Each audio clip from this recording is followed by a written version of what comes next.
On my 18th birthday, the state said I was an adult. My foster parents said I was a problem. My little brother and I were put on a bus with one last check and the deed to a derelict farm we'd never seen. But what we found hidden in the walls of a forgotten barn wasn't just our inheritance. It was the truth that would force us to choose between a fortune and our family's soul. If you've ever felt lost or like the world was against you, hit that subscribe button. This story is for you. The silence in the house was the worst part. It wasn't a peaceful silence. It was the thick, suffocating kind that comes after a decision has been made, a verdict delivered. For 2 years, this house had been filled with the noise of survival. The forced pleasantries at dinner, the careful closing of doors, the low murmur of the television that stood in for actual conversation. Now, there was nothing. My bags were packed, 2 duffels and a backpack, sitting by the front door like unwanted guests. Janice, my foster mother for the last 26 months, stood in the kitchen doorway, wiping her hands on a dish towel that was already perfectly dry. She wouldn't look at me. Her husband, Mark, was still at work. He'd said his goodbyes this morning, a quick, awkward pat on the shoulder that felt more like a shove. "Good luck out there, Leo," he'd said, his eyes already on his car keys. 18 years, the magic number. The day you're no longer their problem, the day you become your own. My brother, Sam, was upstairs in his room, the one we'd shared until today. He was 15. He wasn't being kicked out, not technically, but he was my brother. There was no world in which I was leaving him behind. I had walked into his room an hour ago. He was sitting on the edge of his bed, just staring at the scuffed floorboards. "They said I could stay," he'd whispered. I sat down next to him, the old mattress springs groaning in protest. "I know," I said. "But are you going to?" He looked at me then, his eyes wide with the same fear I felt churning in my gut. It was the same look he'd had the day they came to take us from our real home, after Mom and Dad, after the accident. A look that said the world was a fragile, terrifying place that could break apart at any moment. "We're a package deal, right?" he asked, his voice cracking. I nodded, my throat too tight to speak. "Package deal," I managed to get out. So he'd packed his own bag, a single, worn-out backpack filled with a few changes of clothes, a dog-eared fantasy novel, and the framed photo of our parents he kept on his nightstand. Now Janice was looking at a spot on the wall just over my head. "The agency sent the final check," she said, her voice flat. "It's on the counter. And this came for you. A lawyer called." She gestured with her chin toward a thick manila envelope. My name was typed on the front. Leo Vance. It looked so official, so foreign. I picked it up. It felt heavy, like it was full of stones. "Sam's not supposed to go," she said, a faint tremor of what might have been concern, or maybe just liability, in her voice. "You know that. If you take him, that's on you. The agency will be notified." "I know," I said, my voice as empty as hers. "It's on me." Everything was on me now. I walked over to the counter. The check was there, a pale green slip of paper for $500. Severance pay for a childhood. Next to it was a bus ticket. One way. I looked at the destination, Havenwood, a town I'd never heard of. I slid the check into my pocket and turned back to her. "Thank you for everything." The words tasted like ash. She finally met my eyes, and for a fleeting second, I saw a flicker of something. Pity, maybe, or guilt. Then it was gone, replaced by a wall of weary resignation. "Just be careful, Leo," she said. "The world's not easy." I wanted to scream at her. I wanted to tell her that I already knew that my entire life had been a lesson in the world's difficulty. But what was the point? It was over. I grabbed my bags. Sam came down the stairs then, his own backpack slung over his shoulder. He walked right past Janice without a word, his jaw set. He opened the front door and stepped out into the chilly October afternoon. I followed him. I didn't look back. I couldn't. Looking back meant acknowledging what you were leaving, and we were leaving nothing but a space that had been rented, a temporary holding cell between one life and the next. We walked to the bus station in silence, the weight of our bags digging into our shoulders, the weight of everything else pressing down on our chests. We were free, and we were completely, terrifyingly alone. The bus station was a sad, gray box that smelled of diesel fumes and disinfectant. We sat on a hard plastic bench, our bags huddled at our feet like nervous pets. The $500 check felt like a burning coal in my pocket. It was both a fortune and nothing at all. It was enough to eat for a few weeks, to maybe find a room somewhere, but it wasn't enough to build a life. It wasn't enough for two people. I pulled out the manila envelope Janice had given me. My hands trembled slightly as I broke the seal. Inside was a letter on thick, cream-colored letterhead. Albright and Finch, attorneys at law. It was formal, full of words I barely understood. Pursuant to the last will and testament of your paternal grandfather, Mr. Arthur Vance. Grandfather. I hadn't seen him since I was 6 years old. He was a ghost, a name in a story our dad used to tell. A stubborn old farmer who'd had a falling out with his son and never reconciled. According to the letter, this stubborn old farmer had died 3 months ago and left me something. Attached to the letter was a deed, a property deed for 40 acres of land and a farmhouse and associated outbuildings in the township of Havenwood. Havenwood, the destination on the bus ticket. "What is it?" Sam asked, leaning over to read. "Grandpa," I said, the word feeling strange on my tongue. "He left us the farm." Sam's eyes widened. "A farm, like, with cows and stuff?" I scanned the legal document. "I don't think there are any cows, Sammy. It says here, liabilities, back taxes, state of disrepair." The letter from the lawyer, a Mr. Albright, was more direct. It stated that the property was, to put it mildly, neglected. The back taxes amounted to nearly $3,000. A local development company, Northwood Estates, had a standing offer on the table to buy the land as is, which would cover the taxes and leave us with a modest sum. The lawyer recommended we take the offer. He included his phone number. I pulled out my cheap, pay-as-you-go phone. The screen cracked in one corner. My fingers felt clumsy as I dialed. A crisp, professional voice answered on the second ring. "Albright? Hello? Mr. Albright? My name is Leo Vance." There was a pause, the sound of papers shuffling. "Ah, Mr. Vance. Yes, I've been expecting your call. I'm sorry for the circumstances of our introduction, and for your loss." "I didn't really know him," I said, the admission feeling both honest and disloyal. "Understood," he said. His voice was calm, pragmatic. It was the kind of voice you wanted from a lawyer, I supposed. Emotionless, steady. "I assume you've reviewed the documents. The situation is straightforward. Your grandfather's estate is insolvent, save for the property. The property itself carries significant tax debt. Northwood Estates has made an offer of $25,000. After the taxes and my fees are settled, you and your brother would be left with approximately $20,000. $20,000. The number hung in the air between us.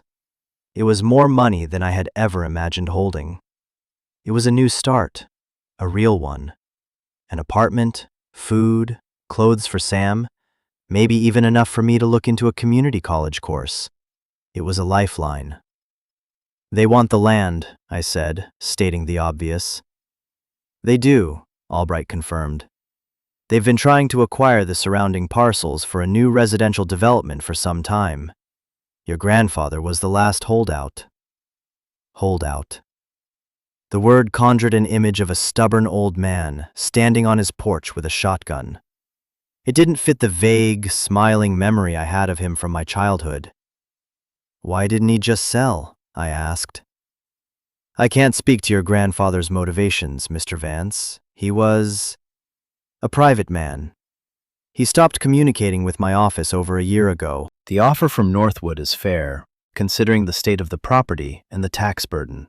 It's my professional recommendation that you accept it. It's a clean break. A clean break.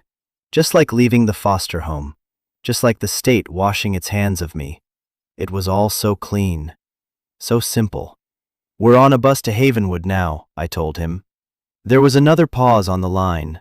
This one felt different. Longer. "You're going there?" he asked, a note of surprise in his voice. "I don't know. I have to see it," I said, "before I decide." "I see," Albright said slowly. "Be prepared, son. The place has been vacant for some time. It may not be what you're hoping for." The call for our bus to board echoed through the station. "I have to go," I said. "I'll call you back." I hung up before he could reply. I looked at Sam. His face was a mixture of excitement and nerves. $20,000, Leo, he breathed. "We could get a real apartment." "I know," I said, shoving the phone and the papers back into the envelope. "But he was a holdout, Sammy. Our grandfather. He held on to it for a reason. Don't you think we should find out why?" Sam considered this for a moment. He looked down at his worn-out sneakers, then back up at me. "Yeah," he said, a slow smile spreading across his face. "Yeah, I do." We grabbed our bags and got on the bus.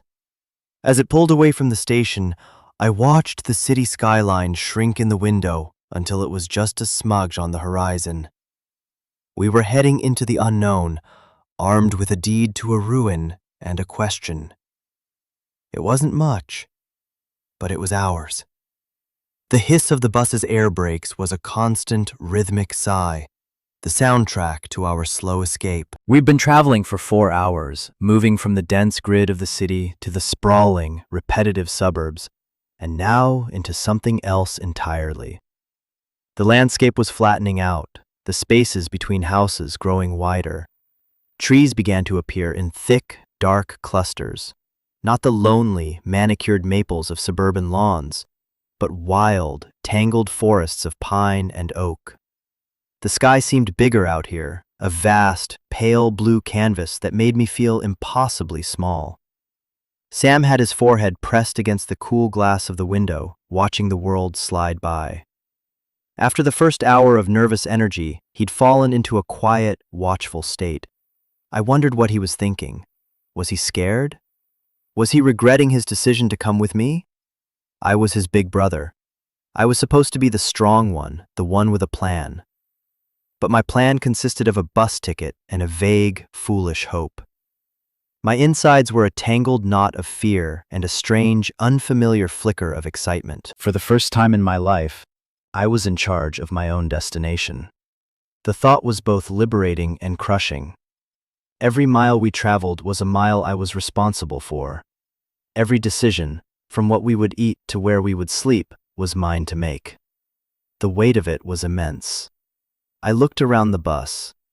A handful of other passengers were scattered among the seats, each lost in their own world.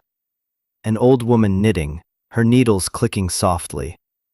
A young man in a military uniform, staring straight ahead, his expression unreadable.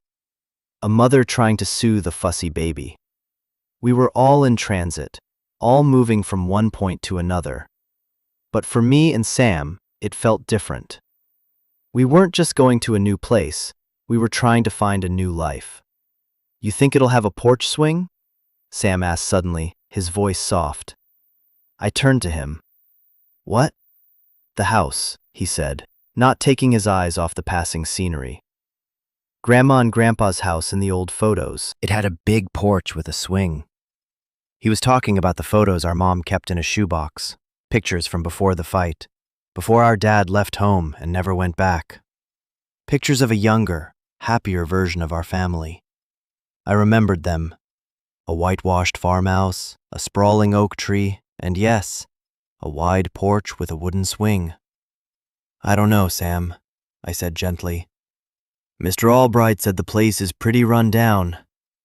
"But it's ours," he said, and the simple conviction in his voice hit me harder than I expected. He was right. For all its flaws, its debts, its state of disrepair, it was the first thing in our life that was truly, legally ours. It wasn't a temporary room in a stranger's house. It was a piece of the earth with our name on it. The bus slowed, its turn signal clicking rhythmically. It pulled off the main highway onto a smaller county road. The sign read, Havenwood, 5 miles. My heart started beating a little faster. We were getting close. The town of Havenwood wasn't much of a town at all. It was a crossroads with a gas station, a small grocery store with a faded sign, a post office, and a diner. The bus wheezed to a stop in front of the grocery store. "Havenwood," the driver called out, his voice gravelly. We were the only ones who got off. We stood on the cracked pavement, our bags at our feet, as the bus pulled away with another sigh of its brakes, leaving us in a cloud of diesel smoke and sudden, profound quiet. The air was different here. It was clean and sharp, with the smell of pine needles and damp earth. An old man sitting on a bench in front of the store nodded at us. "Afternoon," he said. "Afternoon," I replied. He looked at our bags. "Passing through?" "Something like that," I said. "We're looking for the Vance property." The old man's expression shifted. He took a long, slow look at me, then at Sam. His eyes, pale blue and watery, seemed to be searching for something in my face. "Arthur's grandsons," he said. It wasn't a question. "You've got your father's eyes." I didn't know what to say to that. "It's about 2 miles down that road," he said, pointing east. "Can't miss it. Last place before the woods get thick. Looks like nobody's lived there for 100 years. He stood up, his joints cracking.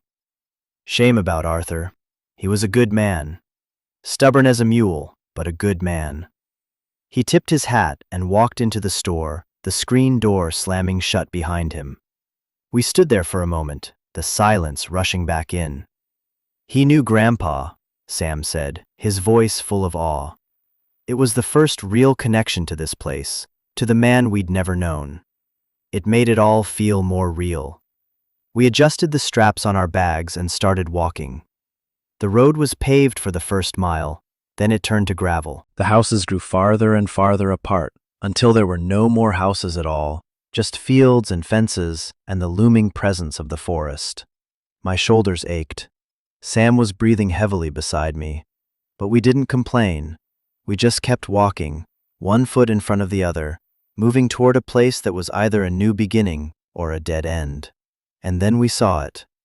Through a break in the trees, set back from the road at the end of a long, weed-choked driveway, stood a house. Or what was left of one. The old man hadn't been exaggerating. The farmhouse looked like it was slowly being reclaimed by the earth.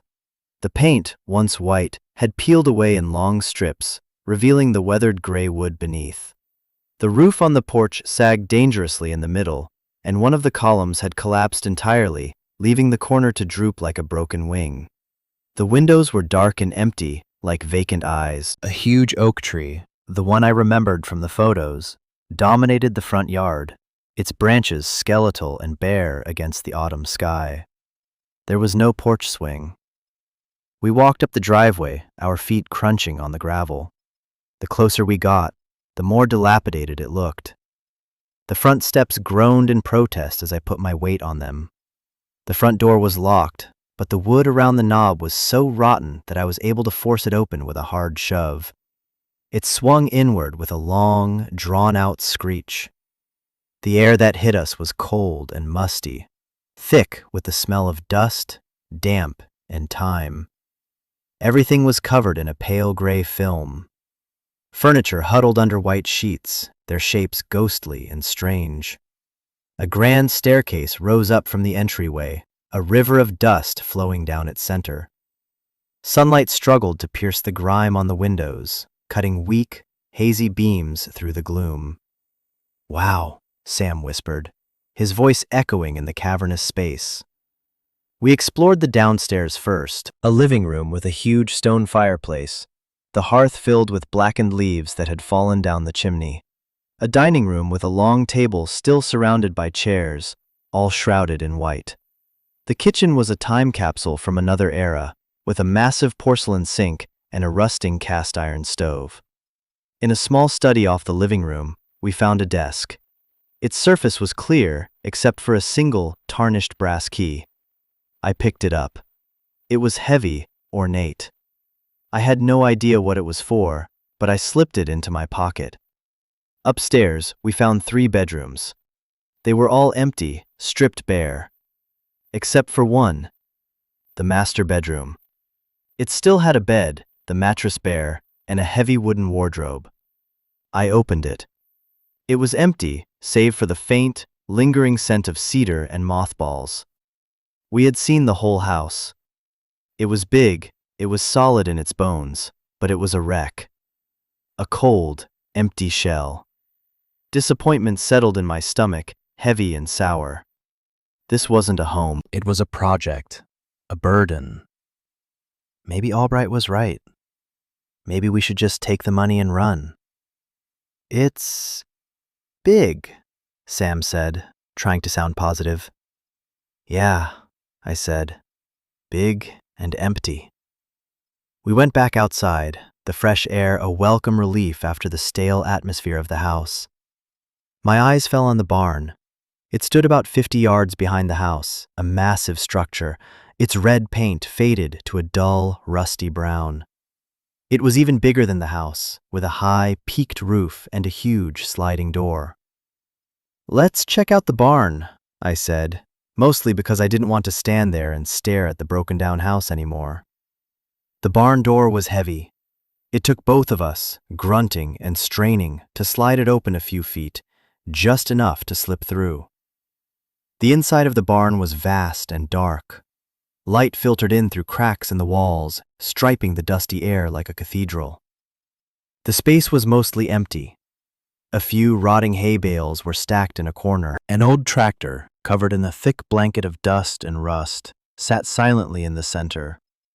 Along one wall was a long workbench, cluttered with old tools, coffee cans full of nails and screws, and cobwebs as thick as cotton.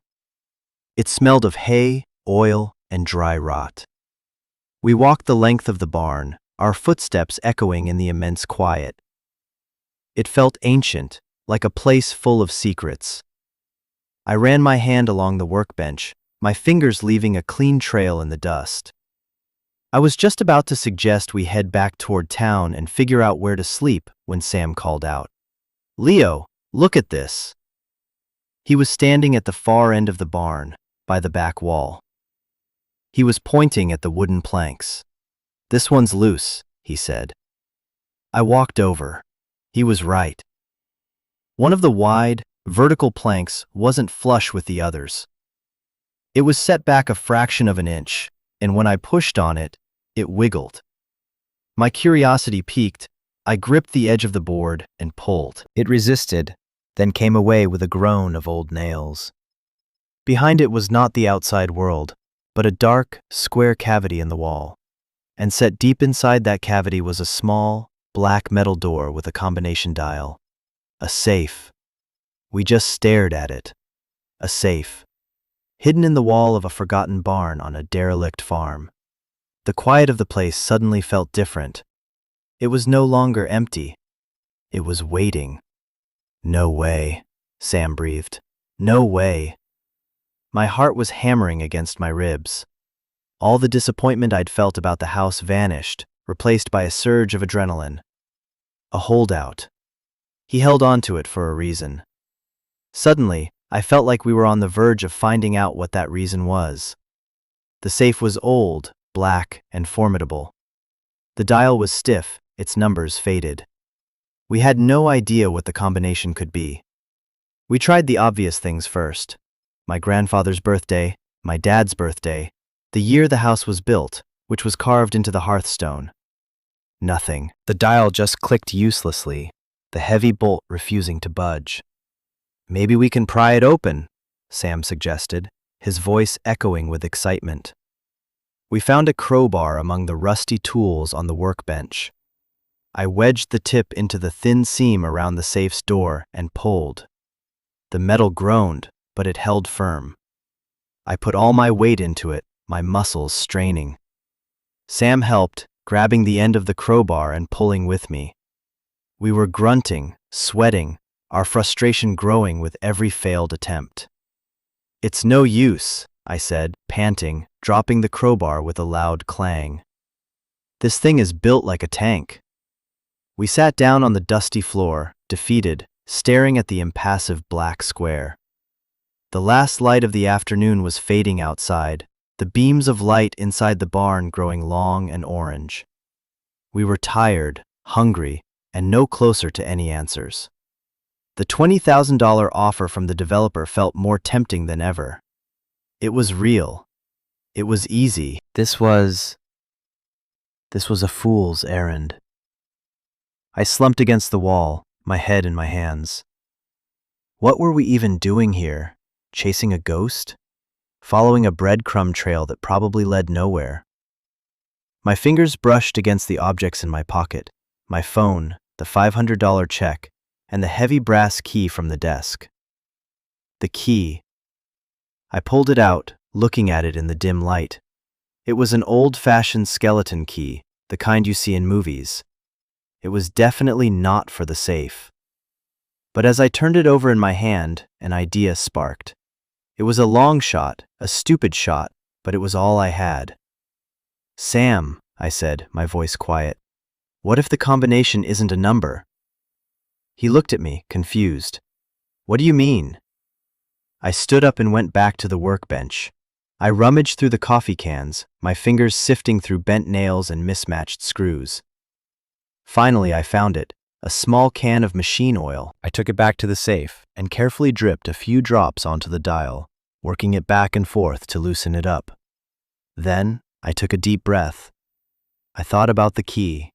I thought about my grandfather, the man I barely knew. What was his name?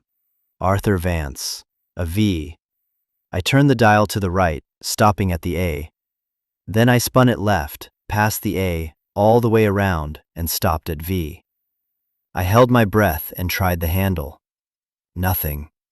My shoulders slumped. Of course not. It was a stupid idea. But then I looked at the key again. It wasn't just a key, it was an object.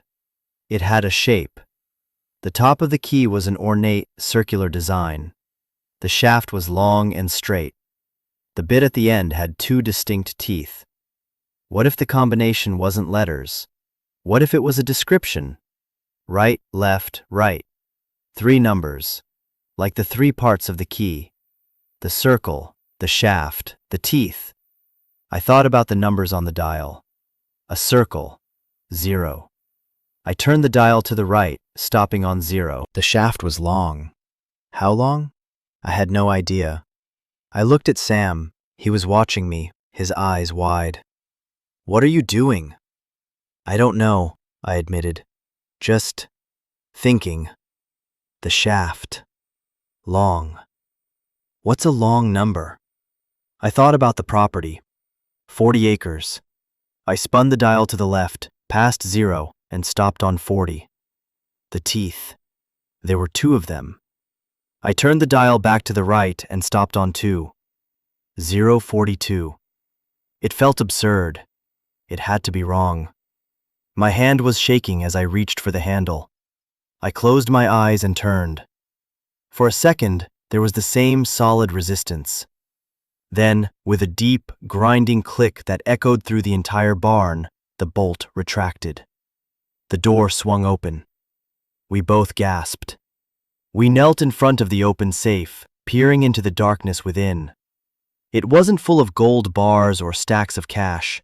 It was mostly empty. In the back sat a small, gray metal box, like a tackle box or a cashier's till. On top of it was a bundle of cash, held together with a thick rubber band. And next to that was a single, thick envelope made of yellowed paper, sealed with a glob of red wax. My name, Leo, was written on the front in a spidery, unfamiliar hand. I reached in and took out the money first. I counted it. $2,000. It was enough to pay for a motel, to buy food, to fix the most immediate problems. It was a huge relief, a cushion against the hard reality of our situation. Then I picked up the metal box. It was locked. Of course it was locked. But this lock was small, simple, and it looked like it might just fit a certain heavy, ornate brass key. I took the key from my pocket. I slid it into the lock. It was a perfect fit. I turned it, and the latch on the box popped open. Inside, nestled on a bed of faded velvet, were more documents.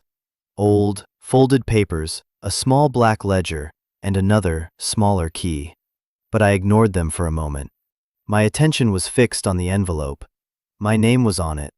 It was from him. It was a message from the ghost who haunted this place. I picked it up. The wax seal was brittle. I broke it with my thumb and pulled out the folded pages within. The letter was written on the same heavy paper, filled with the same spidery script. It began with 2 words that sent a shiver down my spine. My boy. I had to put the letter down. It was too much. The sun had set, and the barn was sinking into a deep, cold darkness. We were sitting on the floor, the beam of my phone's flashlight cutting a lonely circle in the gloom, illuminating the open safe, the cash, the metal box, and the letter in my hand. My grandfather's voice, a voice I couldn't remember hearing, was speaking to me from the page, and it was overwhelming. Have you ever been handed a truth so heavy it felt like it could break you? A truth that rearranges your whole world, your whole past, in an instant? If you're here, listening to this, maybe you have. Maybe you've had a moment where everything you thought you knew turned out to be a lie. Or at least, not the whole story. We're building a community here for people who get it. People who've had to navigate the wreckage of the past to build a future. If that's you, I'd love for you to subscribe and join us. Your story matters here. Now, let me tell you what the letter said. I took a deep, shaky breath and picked the pages up again. Sam huddled closer, his shoulder pressed against mine as I began to read aloud. My boy, Leo. If you are reading this, then it means I am gone. It also means you are 18 and that you were smart enough to find this. I am sorry for that. I am sorry for all of it. I am sorry I was not there to see you grow up. I am sorry I was not there for you and your brother after you lost your parents. Please know that it was not for lack of love. It was because of it. My voice caught. I had to stop for a moment, the words blurring through a sudden film of tears. I had always believed he'd abandoned us, that he was just another adult who hadn't wanted the burden of 2 orphaned boys. Your father and I, the letter continued, we had a falling out. He told you it was about the farm. That was the story we agreed on. The truth is more complicated. When I was a young man, long before your father was born, this part of the country was poor. People were losing their land. A man came along, a man named Sterling. He started a company, Northwood Estates. He presented himself as a savior, offering people cash for their properties when the banks wouldn't give them a dime. But it was a scam. He was a predator. He used legal tricks, intimidation, and outright fraud to steal land from people for pennies on the dollar. I saw what he was doing. I tried to warn people. For my trouble, I made a powerful enemy. Northwood Estates, the name from the lawyer's letter. The company that wanted to buy this land. It wasn't just a developer. It was an old enemy. I fought him, I read, my voice growing stronger. In my own, quiet way. I started collecting stories. I got my hands on documents, proof of his crimes. Ledgers showing his real payment schemes, affidavits from people he'd threatened. I kept it all. Sterling knew I had it. He couldn't prove it, but he knew. He spent years trying to ruin me, to drive me off this land so he could search it, so he could find my proof and destroy it. He made my life a living hell. That's the real reason your father left. I made him leave. I saw that Sterling was starting to watch him, to see him as leverage against me. I couldn't let my son be a target, so I pushed him away. It was the hardest thing I've ever done. We agreed he would never come back, never contact me. It was for his own safety. I looked at Sam. His face was pale in the flashlight's glow, his mouth slightly open in disbelief. Our whole family history, the story we'd been told, was a lie. A lie designed to protect. When your parents died, the letter went on, and I could feel the pain in the wavering lines of the script. I wanted to come for you. God, how I wanted to. But Sterling was still watching. He's an old man now, but his company is bigger and more powerful than ever. His son runs it. They are vultures. If I had taken you in, they would have seen you as the new leverage. They would have used you against me. So I did the only thing I could think of to protect you. I disappeared. I let the farm go to ruin. I stopped paying taxes. I made myself and this land look worthless, forgotten. I became a ghost. I hoped that by the time you were old enough to inherit this place, Sterling and his whole rotten enterprise would have forgotten about me, about the evidence I've hidden. I hoped you could just sell the land and take the money and build a good life for yourself, far away from all this. He wanted us to take the deal. That was the plan, to give us a clean break. But I am a stubborn old fool, the letter concluded, and a part of me hopes you have some of my blood in you. A part of me hopes you won't just take the money. So I have left you a choice. In the metal box, you will find my life's work, the proof, the truth about Northwood Estates. There is another key in that box. It opens a safe deposit box at the bank in town. Inside, you will find more, enough to ruin them. You can take this evidence and you can fight them. It will be hard. They will come after you. They will threaten you. They will try to crush you. Or you can take the documents to them directly. Don't fool yourself. They know this evidence exists. They live in fear of it. They will pay you a fortune for it, far more than their insulting initial offer. They will pay you to make it all go away. You could take their money and be set for life. You and Sam would never have to worry about anything again. The choice, my boy, is yours. Do you want to be safe, or do you want to be free? Do you want to inherit my money, or do you want to inherit my fight? Whatever you choose, know that I loved you. Know that I was proud of you before I even knew you. Your grandfather, Arthur. I finished reading and the pages fell into my lap. The silence in the barn was absolute. It was a silence filled with the weight of a 50-year-old secret, a lifetime of sacrifice, and a choice that now rested squarely on my shoulders. Safe or free. Money or a fight. I looked at the $2,000 in my hand. It was survival. I looked at the metal box. It was justice. And I had no idea what to do. The flashlight beam trembled in my hand. Sam and I sat there in the cold, dusty darkness, the grandfather I'd never known looming larger and more real than anyone in my life. He hadn't abandoned us. He had protected us. He had sacrificed his own family, his own son, to keep them safe. He had let his home crumble into ruin as a strategic retreat. He had lived a lonely life and died a lonely death, all to preserve a choice for a grandson he'd only met as a small child. The weight of that love, that sacrifice, was crushing. I felt a wave of grief so profound it almost buckled me over. I cried. Not for myself, not for the hardship of being kicked out, but for him. For the lonely old man in the decaying house. For the father who had to push his own son away.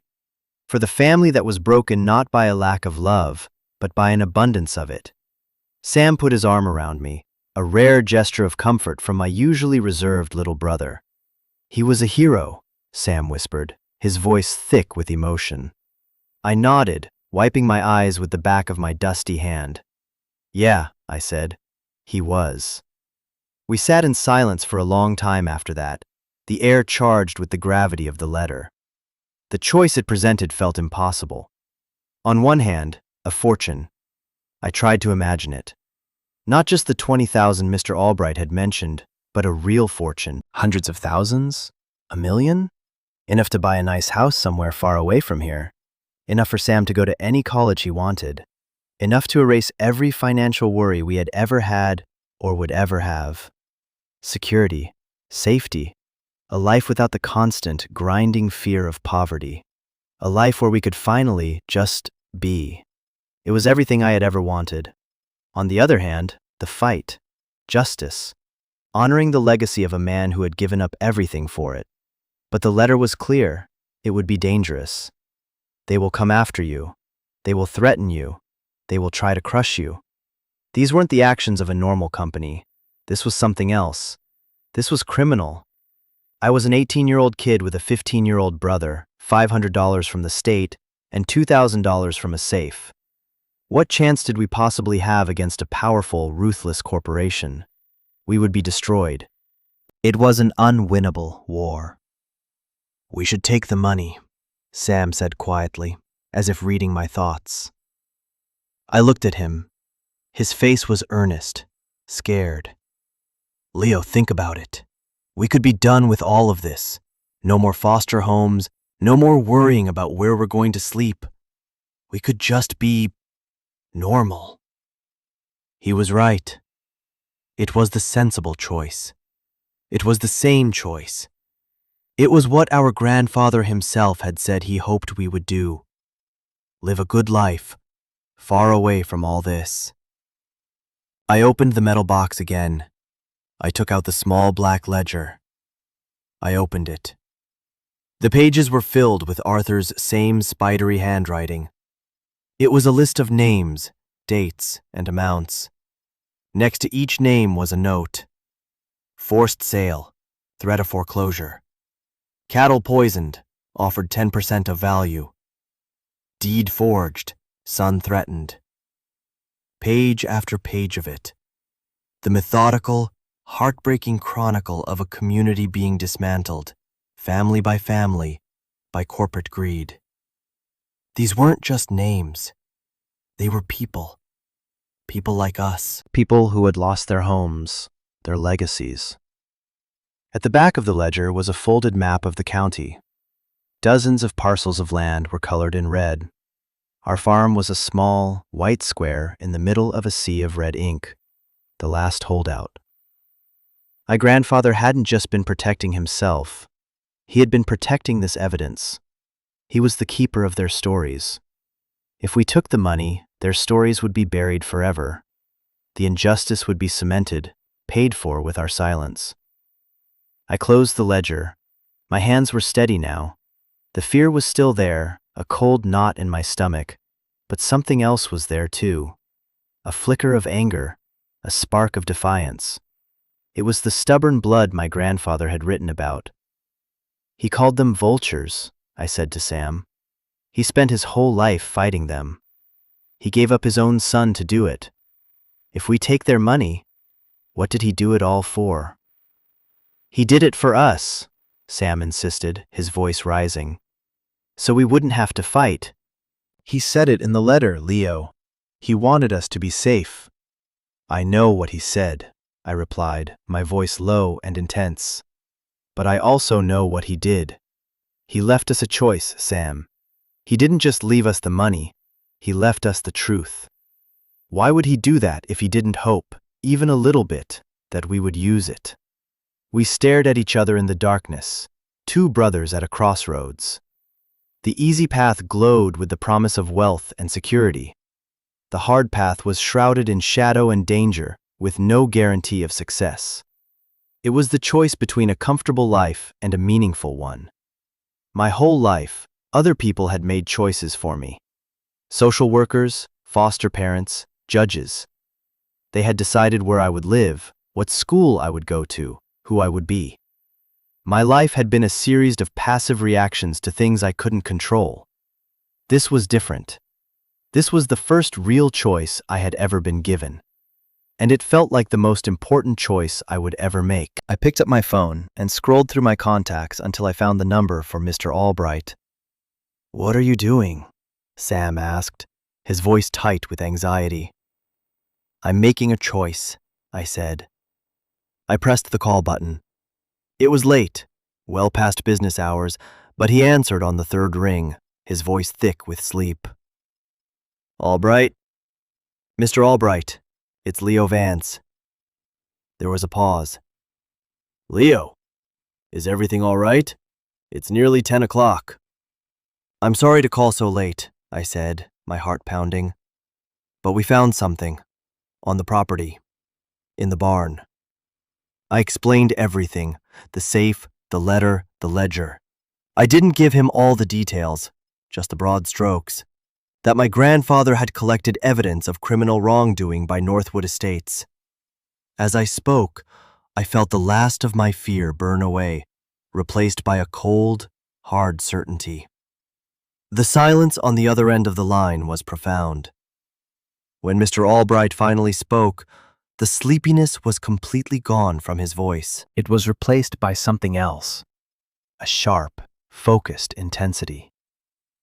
"Mr. Vance, Leo, are you certain about this?"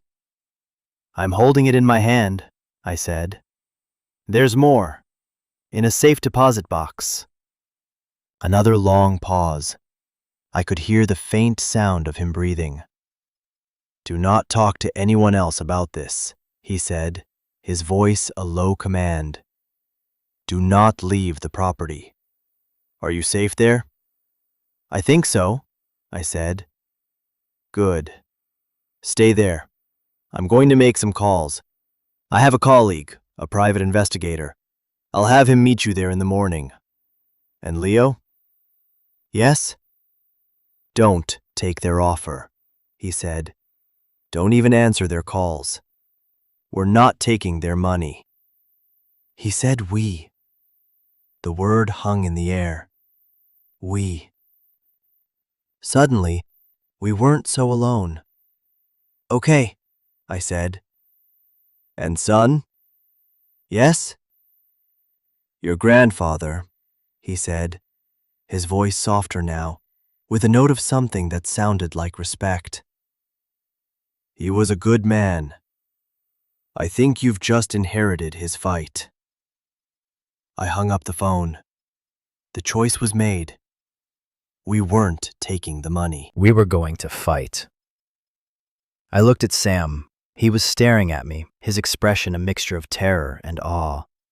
I had just thrown away a fortune. I had just declared war on a powerful enemy. I had just chosen the hardest possible path for both of us. But as I looked at him in the flickering light of my phone, sitting in the ruins of our grandfather's legacy, I didn't feel scared anymore. I felt free. The aftermath of the decision was surprisingly quiet. The adrenaline faded, leaving behind a deep, bone-weary exhaustion and the gnawing reality of our situation. We were in a cold, dark barn with no food and no place to sleep. The $2,000 from the safe was a comfort, but it felt like a pittance against the mountain we had just decided to climb. "We need a place to stay," I said, my voice flat. "We can't sleep in here." We used the last of my phone's battery to look up motels in Havenwood. There was only one, a small, roadside establishment called the Havenwood Inn. It looked clean enough in the photos.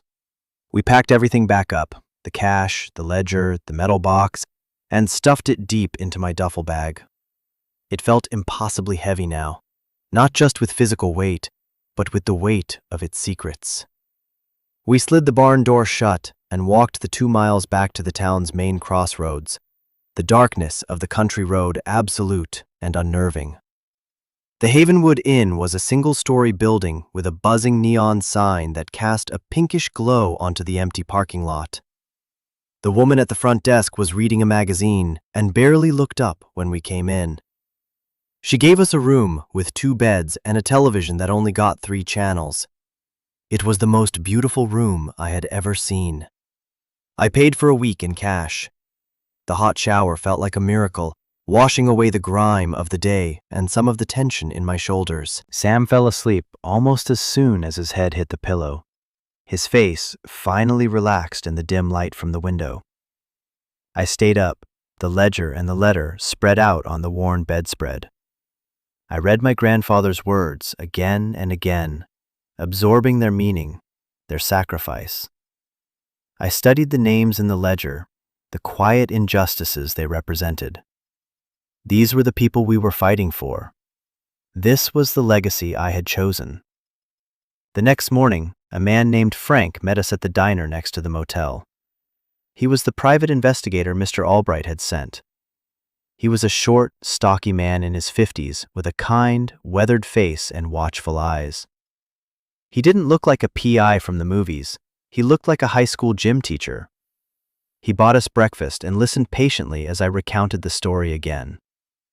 I showed him the ledger. He handled it with a reverence that surprised me, his fingers tracing the names. "Your grandfather was a brave man," he said, his voice quiet. "I've heard whispers about Northwood for years. Never had anything solid to go on.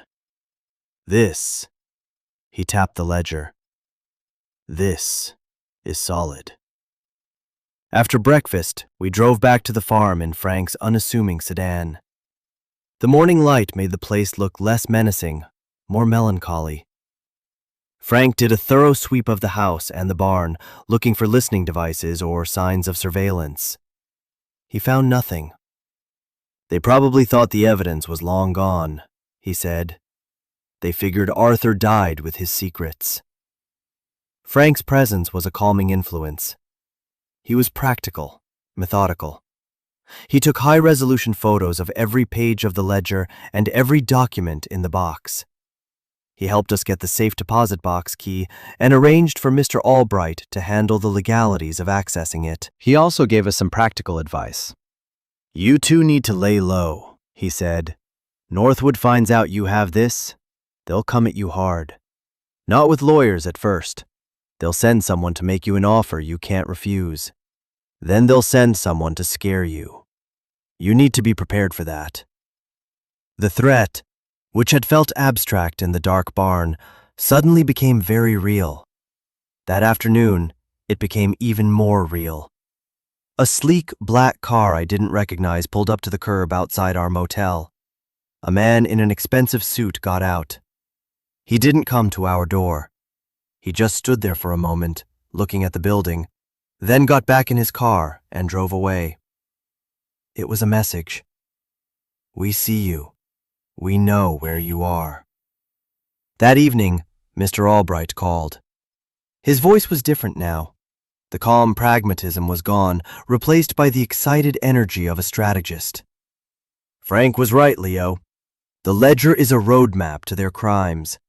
But what we found in the safe deposit box, it's the smoking gun." Original deeds with forged signatures, taped confessions. Your grandfather was meticulous. He has them. He has them cold. "So what happens now?" I asked. "Now, we build our case. Frank is tracking down the families from the ledger. Some have moved away, some are still around. We need to see who is willing to join a class action suit. This won't be a quick fight, Leo. It could take years. Northwood's lawyers will try to bury us in paperwork, to bleed us dry. We don't have any money to be bled dry," I said. "Don't you worry about that," Albright said, and I could hear the smile in his voice. "I've been waiting for a case like this my whole career. I'll handle it pro bono. We'll set up a fund for the plaintiffs. We're going to take them down. But you and your brother, you're the centerpiece. The story of Arthur's grandsons, coming back to finish his fight? The media will love it. But it also puts a target on your back. You can't stay in that motel." He was right. The man in the suit proved that.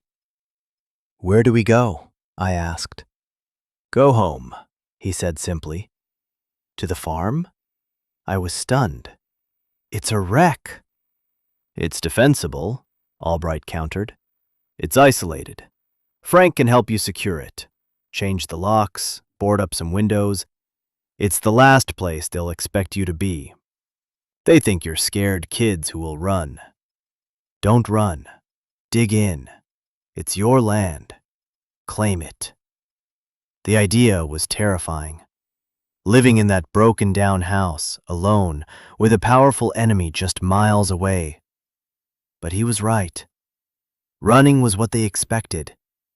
Running was what we had been doing our whole lives. It was time to stop running. It was time to dig in. The next day, we checked out of the motel. Frank drove us to the local hardware store where we spent $400, a fifth of our entire fortune, on supplies. Locks, deadbolts, plywood, heavy-duty flashlights, cleaning supplies, buckets, and a pair of thick work gloves for each of us. Driving back to the farm, the car loaded with gear, felt like preparing for a siege. And in a way, we were. The first few days were brutal. The house was even colder and dirtier than I remembered. We started with one room, the small study off the living room. It was the most contained space, the most defensible. We swept out the leaves and dust, scrubbed the floors, and washed the one window until the afternoon sun could finally shine through. Frank helped us install a new, solid core door with 2 deadbolts. We boarded up the other windows on the ground floor, leaving only small slits to see out of. It made the house feel like a fortress, a bunker. It was grim, but it was safe. We slept on the floor in that one small room, our bags with the evidence tucked into a corner. We had no electricity, no running water. We bought jugs of water from the store in town and cooked meals on a small camp stove Frank had given us. Every night, the old house would groan and settle around us, and every unfamiliar sound would make my heart leap into my throat. Was that the wind? Or was it footsteps on the porch? Was that a branch scraping the roof? Or was it someone trying to get in? Sam was scared. I could see it in his eyes, though he tried to hide it. He spent his days working silently beside me, hauling water, scrubbing floors, but at night, I'd see him staring into the darkness, listening. "Do you think they'll really come here?" he asked me one night, his voice a small whisper in the vast, dark house. "I don't know," I answered honestly. "But if they do, we'll be ready." I didn't feel ready. I felt like a scared kid playing house in a war zone. But saying the words, to him, made them feel a little more true. Slowly, methodically, we started to reclaim the house. After securing the study, we moved on to the kitchen. The old cast-iron stove was a lost cause, but the porcelain sink was salvageable. We scrubbed it for hours until the white glaze shone. We found the well out back, and after some work with Frank, we managed to get the old hand pump working. The water that came out was rusty at first, but then it ran clear and cold. It was the sweetest water I'd ever tasted. We were drinking our own water from our own land. It was a small victory, but it felt monumental. While the legal battle raged in the background, phone calls with Albright, statements given to Frank, our own battle was with the house itself. Every board we nailed down, every window we cleaned, every patch of floor we scrubbed felt like an act of defiance. We weren't just cleaning a house, we were building a home. We were putting down roots in the very soil our grandfather had fought so hard to protect. One afternoon, while clearing out the overgrown weeds near the barn, the old man from the grocery store pulled his pickup truck into our driveway. He got out, holding a cardboard box. His name, he told us, was Henry. "Heard you boys were fixing up the place," he said, looking around at our small piles of debris and the newly boarded windows. He didn't seem to think it was strange. He seemed impressed. "Thought you might be hungry." In the box were 2 steaming meatloaf sandwiches, a jar of pickles, and 2 bottles of cold soda. It was the best meal I'd ever had. He told us stories about our grandfather, how Arthur had helped him rebuild his own barn after a storm one year, how he'd loaned money to half the people in town during a bad harvest and never asked for a penny back. "He was the heart of this place," Henry said, his gaze distant. "When he shut himself off, the town felt it. It's good to have a Vance back on this land."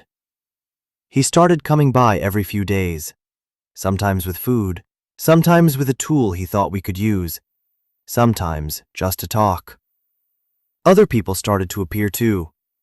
A woman named Mary dropped off a box of old blankets and quilts. A farmer from down the road showed us how to patch the leaky roof over the kitchen.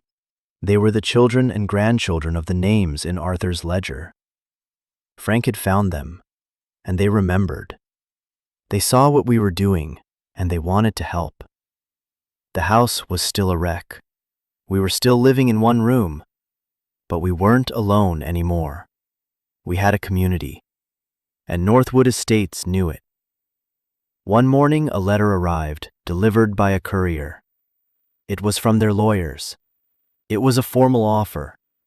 They were offering us $500,000 for the land and for the documents of dubious origin we had in our possession. It was a final offer. Attached was a notice of foreclosure from the county for the back taxes. It was a threat and a promise, all in one. Take the money and run, or we will take this land from you anyway. Sam looked at the letter, at the number with all its zeros. $500,000. A year ago, I would have killed for a fraction of that. I looked at him. I saw the conflict in his eyes. "It's a lot of money, Leo," he said. "I know," I said. I folded the letter and put it on the stack of kindling for our camp stove. "We're not for sale." Sam looked at the letter, then at me. And for the first time in a long time, he smiled. A real, genuine smile. "Good," he said. "This place is starting to grow on me." The legal fight was a slow, grinding war of attrition, just as Albright had predicted. Northwood's lawyers filed motion after motion, trying to get the case dismissed, trying to discredit my grandfather, trying to paint us as opportunistic grifters. But Albright was a bulldog. He countered every move, and Frank's work was paying off. More and more families, emboldened by our stand, agreed to join the lawsuit. The story started to leak to local news outlets, then to a statewide paper. Orphaned brothers uncovered decades of corporate fraud. The narrative was powerful. We were David, and Northwood was a Goliath that was suddenly looking very clumsy and very guilty. While the lawyers fought in courtrooms, our fight remained at the farm. Winter was coming, and the house was far from ready. Henry, the old man from the store, organized a barn raising of sorts, but for our house. One Saturday, a dozen people from the community showed up. They brought lumber, insulation, tools, and food. They worked from sunrise to sunset. They helped us properly patch the roof, install insulation in the walls of the main living area, and get the old stone fireplace working safely. By the end of the day, for the first time, we had a large, warm space to live in. We sat around the fire that night, me and Sam and Henry and a few others, drinking coffee and listening to the wind howl outside. The house was no longer a cold, empty shell. It was filled with warmth, with the smell of wood smoke, with the low murmur of friendly voices. It was a home. It was in those quiet moments, staring into the flames, that I truly understood what my grandfather had left us. It wasn't just a farm. It wasn't just a fight. It was a chance to belong. All my life, I had been a temporary resident, a foster kid, a number in a file. I had never belonged anywhere. Here, on this patch of land, in this broken-down house, surrounded by people who were bound to us by a shared history of struggle and resilience, I was finally home. The choice he had given me wasn't about being safe or being free. It was about what kind of freedom I wanted. the freedom of escape, or the freedom that comes from standing your ground, from fighting for something that matters. The fight is not over. The lawsuit is still crawling through the courts. Northwood is still a threat, but they are on the defensive. They are bleeding money and public goodwill. We will win. I don't know when, but we will. Sam is enrolled in the local high school. He's made friends. For the first time, I see him acting like a regular 15-year-old, not a kid carrying the weight of the world on his shoulders. I spend my days working on the house, on the land. I'm learning from Henry how to farm, how to fix an engine, how to read the weather. I am becoming a part of this place, just as it has become a part of me. Sometimes I walk out to the barn, to the place where it all started. The wall is still open, the empty safe a silent testament to the secret it held. I think about my grandfather, Arthur Vance, the stubborn old man, the holdout, the hero. He gave up everything to give me a choice, and in making that choice, in choosing the fight over the fortune, I found more than justice. I found myself. I found my brother again. I found a home. Being kicked out on my 18th birthday felt like the end of the world. I was lost, alone, and terrified. But it wasn't an ending, it was a beginning. It was the journey I had to take to find my way back to a place I'd never known, to a family I thought I'd lost, to a legacy that was waiting for me all along. It was the hardest path I could have chosen, but it's the only one that led me home. What my grandfather left us wasn't a treasure map, it was a moral map. It didn't lead to a chest of gold, but to a crossroads that forced us to decide who we wanted to be. It showed us that the value of an inheritance isn't always measured in dollars, but in the legacy you choose to uphold. It taught me that home isn't just a place you live, it's a place you fight for, a place you build, a place you earn. It's the community you nurture and the principles you stand on. We chose the harder path, and it has been more rewarding than any amount of money could ever be. We found our home not by taking the easy way out, but by digging in our heels and honoring the sacrifices that came before us. So I want to ask you, what does home mean to you? Is it a building? A town? A feeling? Or is it something you create through your own choices and your own battles? Let me know in the comments below. I promise you, I read every single one. Your stories, your perspectives, they matter. They are part of a larger conversation we're having here about second chances, about resilience, and about finding our place in the world. And if this story meant something to you, if it resonated with that part of you that has faced a difficult choice or felt lost and found your way again, I would be honored if you would subscribe to the channel. We're telling stories here that matter, for people who've been through it, because your story matters too. And you're not alone in it. Thank you for listening.